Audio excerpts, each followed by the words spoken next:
Hello, Africa. You're welcome to another episode of Bètá Convo. Today, we bring you the South African middle and long distance runner, Mapaseka Makhanya, the 2013 South African Sportswoman of the Year. So, we're going to have a time for her to introduce herself and to speak to you.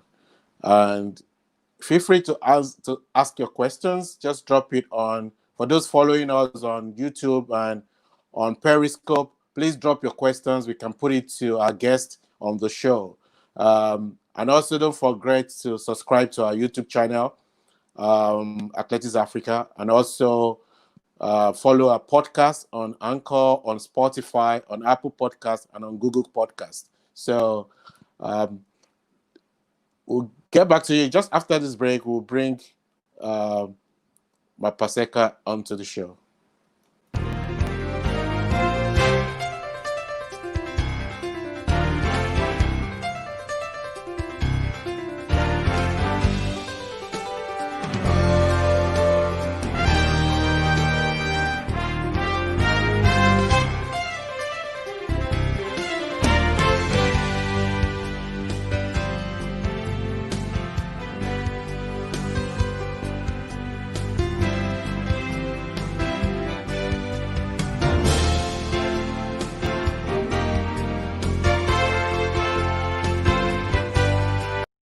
So, hi, Mapa, you're welcome to the show.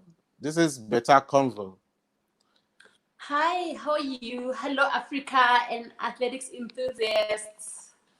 Yeah, it's a good evening. Sorry you got the time mixed up with South African time. But it's good, it's good.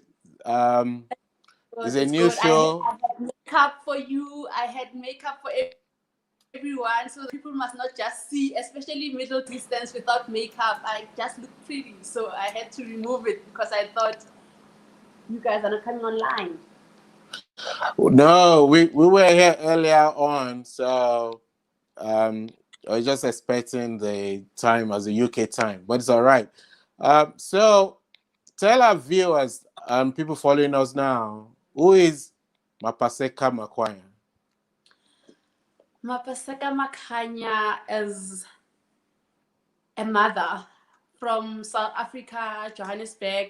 Those who say they say the dusty streets of Soweto, and I'm a middle distance athlete in South Africa. When I say middle, I say like long, middle, crazy, because I started running 800 meters and now I'm running a marathon. So yeah, Mapaseka Makhanya is someone who's passionate about athletics as well, and I love running wholeheartedly. Yeah, I know. I remember that when I first met you, it was 2010 at the Africa Championship in Nairobi, Kenya. And you were there as a track runner. And so from 2013, you've moved to marathon. So it's been a huge career change. You want to tell us, why did you make that change to road running? I think mainly because in South Africa, we had an era where there was change of management and we were not certain about the future of athletics in South Africa, especially the track and field. So me loving running, I didn't want to stop, and I decided to pursue middle distance. And most people know in South Africa, you don't really make much money when you're a track athlete. So, and for some of us, running is our bread and butter. So I had to make the change so that I can still sustain my life while doing something that I love. Hence, I decided to go on the road. Okay. So, and since you make that shift now, how has it been for you? After 2013, when I moved to the road, it was amazing. I ran good on the road. I still enjoy road running, but since after the World Championships in 2017 London, I haven't been doing well. I've been having injuries left and right. So now I think I was ready this year, but then we had to take a break because of the COVID-19. So maybe 2021 will be a better year for me. But road running has been amazing to me, and I have been doing well for myself, and I've been doing South Africa proud. Yeah, I know that you've been highly involved with the Spa Ladies series.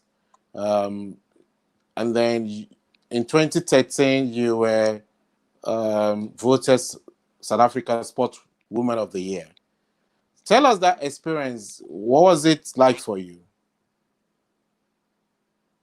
It was overwhelming because I have never thought a girl like me from Soweto would have such a big accolade for being a South African Sportswoman of the Year. It's maybe I take it lightly until someone tells me, do you know what does that mean? Because it was like a life-changing moment, and somehow, because in Africa or maybe South Africa, running is the least of the supported sports. So for me, being the South African Sportswoman of the Year, South Africa got more, athletics got more recognition as well, and people started watching athletics more because of your regular girls can win the South African Sportswoman of the Year. It's not your regular sports, your soccer, your hockey. It's something different. So that to me made me realize how important it was for me to win the South African Sportswoman of the Year, so that athletics in a whole in South Africa can be taken seriously. Yeah, I mean it's good validation, you know, and I think over time, I know that post-apartheid, there's a bit of development and funding coming to sports in the inner towns, the townships. What would you say has been the situation now? Well, what would you say had been the main thing over the years, post 1994, to develop sports in those areas? Post 1994, I would say athletics was one of the sports that was taken seriously. We hosted the All Africa Games. We did well in athletics as well, and we had so many talented athletes who were from the background that nobody could think that they would run. Your Hezekiah Sipeng, Mbulaini Mulauzi in South Africa. And I think after that, South Africa took a back seat, and they never focused on the development. They focused on what they have already.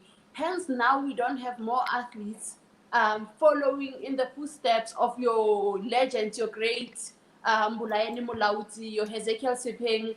After me and Caster Semenya in the 800 meters, let's say after Caster, there's nobody coming up the ranks because we have neglected development and focused on the up and famous athletes, if I may say. And we need to go back to the basics and continue with our development so that we can see our sports growing as well, not just athletics, but most sporting codes, because I was told and learned that athletics is the mother of all sports. Whether you play Yeah, soccer, rugby, hockey, you need to run. So if we yeah. develop more people running, then we'd have a great future in our sporting codes throughout the borders. Well, here's a picture of you running on the track. Um, I'm not sure what year this is. Um, so, can you tell us what's happening in this picture? It makes me so emotional because I remember clearly when even athletics had sponsors in South Africa, track and field had sponsors, and that phase I was tired, but I was striving to the finish line and winning that race. As much as it's not about color, but at that Yeah, moment it seemed about color because uh, people of color would rejoice for me to win, and yeah. it would be sad for them to see me lose. So you are doing it for yourself, for another black child in the township, Who for your is family. It's not just about me winning the race, but there are so many people who are with you in that race emotionally. Yeah. I understand what you mean because it's like an historic point in the history of the country that now that apartheid era is over, and black people are now coming to some of the sports. It's good also to see them winning, to validate, to confirm for young people that it's possible, they also can do it. So you Yes. have been like a role model and an inspiration for a lot of young kids in South Africa. And I've followed you a bit on social media, and I know some of the work you've been doing. So with this pandemic now, how much of a loss has it been for you, and how much of a setback has it been for your plan for the Olympics? And It's been a great loss, especially financially, because there is no race. There, not just in monetary value, emotionally as well, it's a loss because running is what makes us happy. Going out there and being on the road is what keeps us sane. So yeah, we are losing ourselves trying to keep sane.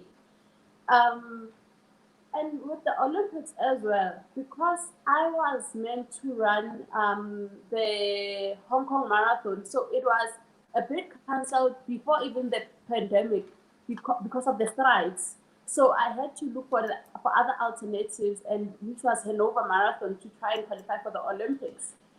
So we had this world pandemic, the COVID-19. So everything had to be on standstill. Everything had to stop for everybody in the world. Not that we're complaining because it affects everybody in the world. But personally, as people in sports, arts, and culture, we live by what we do. We don't get a monthly salary or you go to work and do this. yeah, You don't if you don't compete, there's no money. So now there are money coming out of the accounts, but nothing comes in, and we coming in, support our yeah. family with that money as well. So it's been a bit rough. But do you have a sponsor? Do you have like a long-term sponsorship? Yes, I'm grateful to be a Nike sponsored athlete. And in South Africa, I also run for a Marianne Roberts Athletics Club. So that way, I don't feel much pressure to suffer. I still can survive with what I have and the savings that I have already saved for myself throughout Yeah. the years. But I'm grateful to my sponsor, especially Nike. They have been doing the most. Wow. Okay. So now, what's your plan for next year Olympics? With everything that has been cancelled this year, we only now trying to get, especially you get dates for the marathons so that we can qualify. That's the most important thing before we can plan for Olympics. Now we wait for the race organizers to set out dates, and we train for a specific marathon if we get an invitation, because everybody now in the world wants to qualify for Olympics and everybody would want to be in those races. Yeah. And getting a race into a race would be great for me, would be a blessing. I'm working on that and I'm praying for that I get an invitation to one race so that I can qualify for the Olympics. If I can get to that hurdle and cross over it, and then Olympics are a dream that I would like to realize it, because I couldn't go to the 2016 Olympics because of politics. But let's Yeah. move forward and focus on the next The hurdle. next event. Yeah. Yes, I hope to go to the Olympics, and being at the Olympics is every athlete's dream. And I want to do that as well, not just for my CV, to be proud of myself, because Olympics are not like your world championships where you can say I made R1 million out of world championships. Olympics is something that doesn't hold monetary value, but your pride and being part of that is amazing. Yeah. So, I mean, we wish you all the best in that. And also, after the Olympics, there's also the Commonwealth Games, here in the UK, and also the World Championship as well in Oregon. So you have a lot of competitions now that are going to be coming in thick and fast in the next couple of, once we get out of this COVID pandemic season. Do you have any plans to compete at the Commonwealth Games and the World Championships? Yes, I do have plans to compete in the next Commonwealth Games, and especially the World Championships. I couldn't compete in last year's World Championships because I had lost my little brother. So I was just Oh, going through an sorry about that. emotional season last year. And the World Championships in London, I was fit. I promise I was fit, but I ran in new shoes. So I was bleeding most of the race, but I told myself I'm gonna finish that race. So the next championship is a mission for me to run. It's something that I owe myself. I still have an unfinished business on the World Championship stage. So I'd like to do that and see how far I can go as well. Wow. Okay. So now I want to show you something. This is you winning when a road race after your shift to road race. And this is also you winning one of the Spa Ladies event. So tell us, between running on the track and running on the road, which one do you prefer? I prefer running on the track. Why?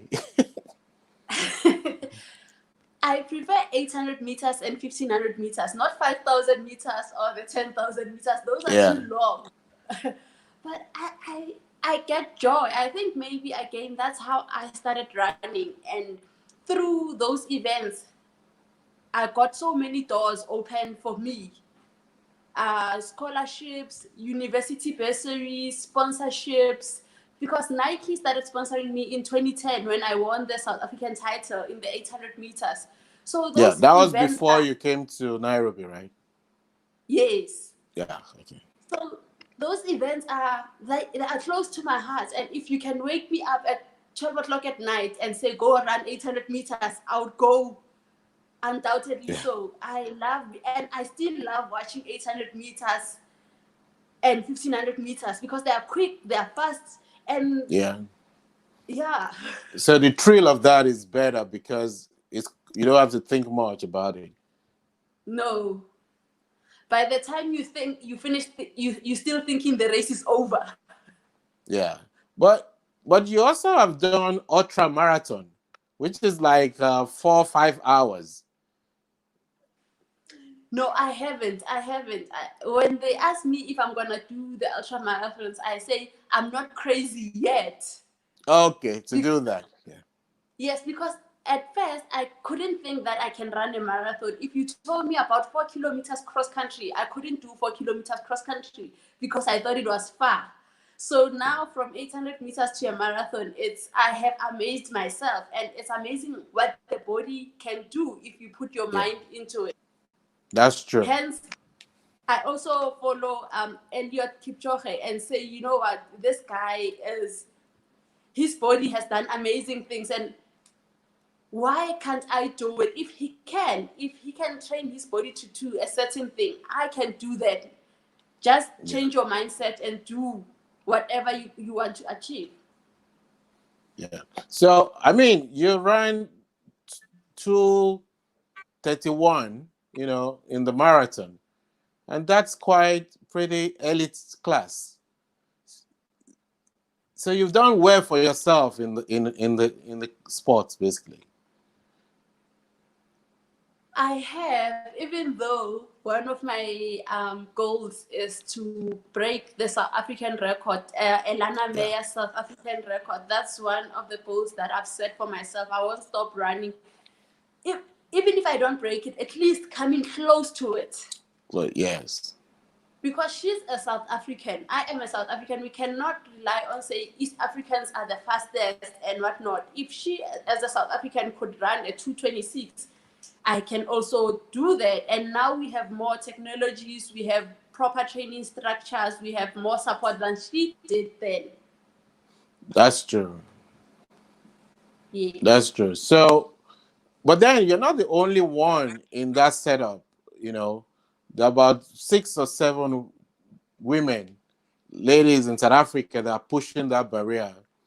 And also you have a couple of Zimbabwe athletes also that train and live in South Africa. They're also in that bracket. But that's the most exciting thing about it, that you are not the only one. You have competition. You have people who are pushing you to do better. In the previous years, running at 35 minutes in South Africa for 10 kilometers, you were getting praised.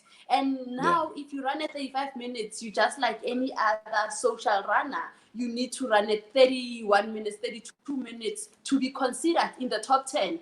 So the competition from other South African women and other Zimbabwean athletes who live and train in South Africa has brought fast times, and it's healthy competition, and that's what we need.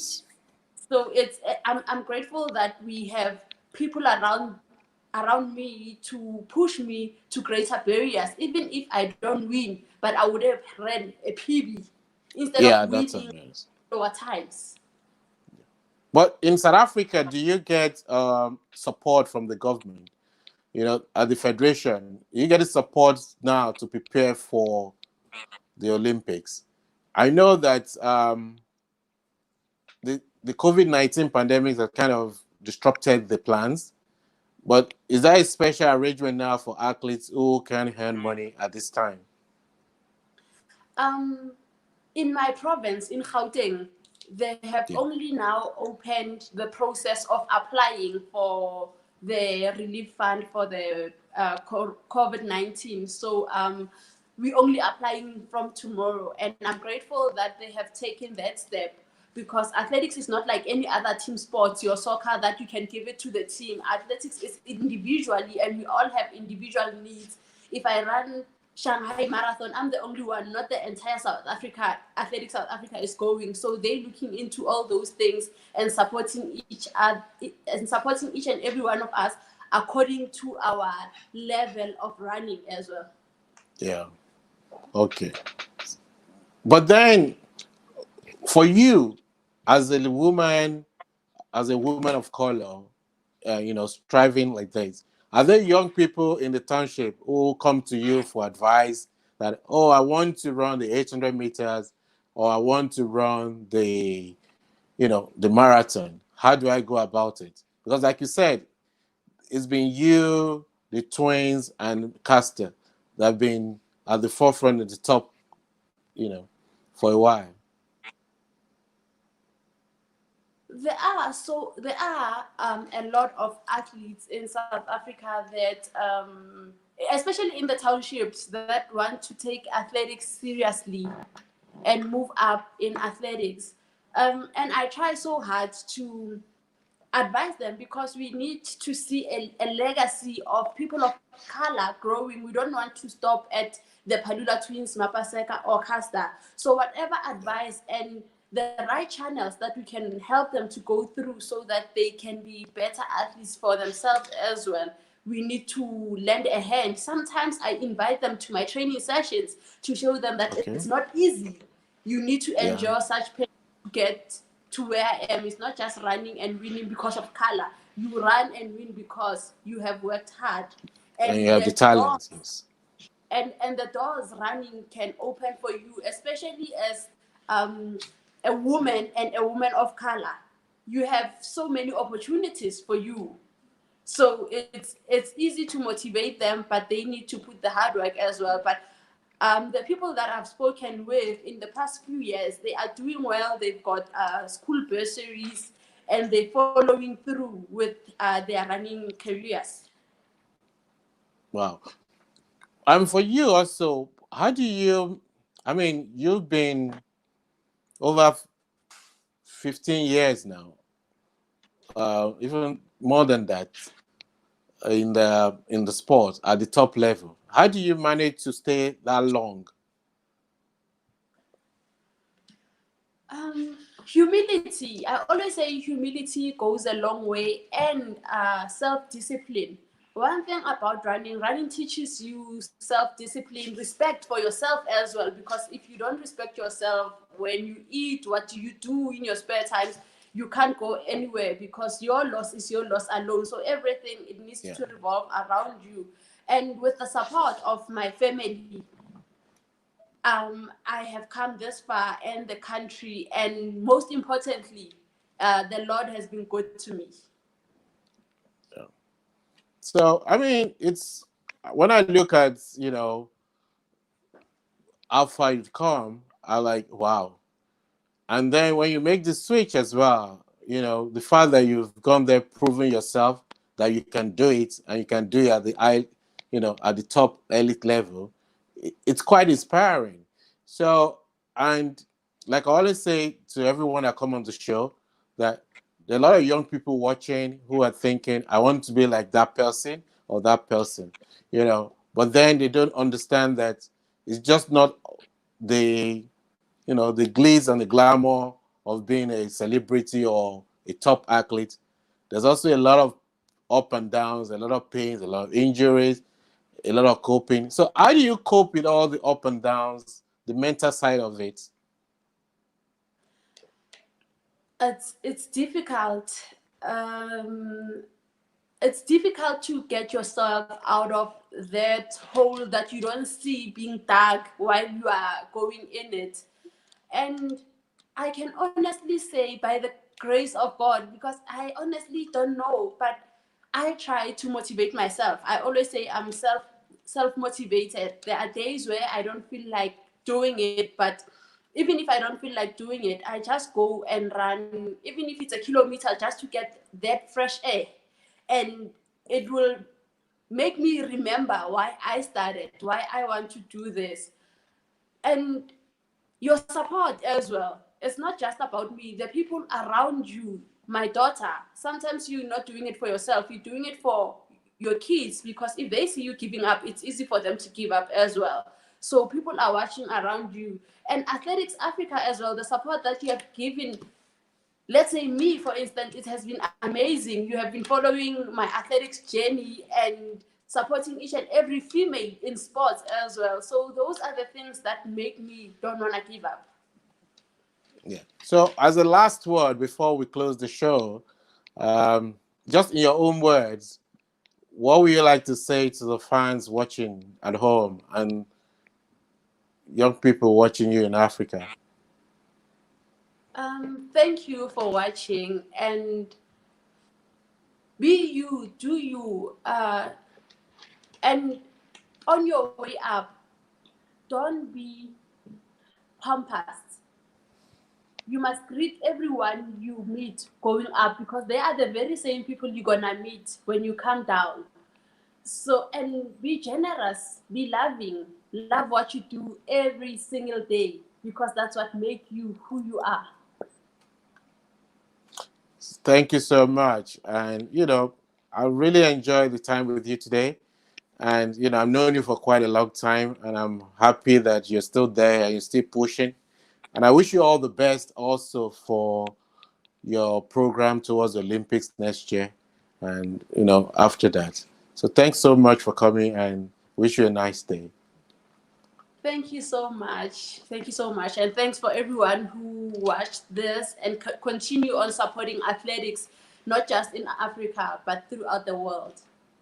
Yeah, thank you. And also subscribe to our YouTube channel and follow our podcast, because this episode will also be on the podcast. So you can listen to it on Spotify, Apple Podcast, and Google Podcast as well. Will do. Thank you so much. All right. Thank you so much. And for everyone at home, thanks for joining us today. It's been Bètá Convo with Mapaseka Makhanya from South Africa. And hopefully next week we'll bring you another athlete. This time around, we're bringing another athlete from South Africa as well. So please, it's South Africa next week as well. Join us and have a nice weekend. Bye.